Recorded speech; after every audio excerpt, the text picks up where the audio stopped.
కూటమి విజయోత్సవ సభలో నారా లోకేష్ గారికి సంబంధించి చాలా ఇంప్రెసివ్గా ఆకర్షణగా కనిపించినటువంటి ఒక దృశ్యాన్ని మీకు చూపిస్తున్నాం.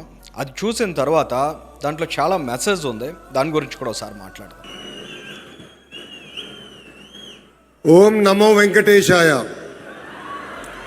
చూసారు కదా, నారా లోకేష్ గారు ఓం నమో వెంకటేశాయ అని అనడానికి చెప్పులు తీసి పక్కన పెట్టడం ద్వారా వెంకటేశ్వర స్వామి మీద తనకి ఉన్నటువంటి భక్తిని చాలా స్పష్టంగా ఆయన చాటుకున్నారు.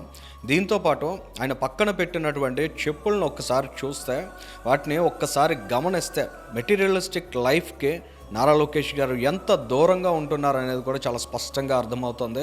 ఎందుకంటే ఆ స్థాయిలో ఉన్నవారు స్టేటస్ సింబల్ మెయింటైన్ చేయాలనుకుంటారు, తమ హంగు ఆర్భాటాలకు పెద్దపీట వేస్తూ ఉంటారు. కానీ నారా లోకేష్ గారు చెప్పుల్స్ ఒక్కసారి చూస్తే అరిగిపోయినటువంటి ఆ చెప్పులను ఆయన వాడుతున్నారంటే ఎంత కమిట్మెంట్తో ఆయన ఇవాళ పనిచేస్తున్నారో. ఆయన ఫుట్ వర్క్ కూడా, ముఖ్యంగా రాజకీయ నాయకుడిగా ఆంధ్రప్రదేశ్ రాష్ట్ర ప్రభుత్వంలో ఒక కీలక మంత్రి హోదాలో ఎంత కష్టపడి పనిచేస్తున్నారనే దానికి కూడా అదొక రిఫ్లెక్షన్గా కనిపిస్తోంది.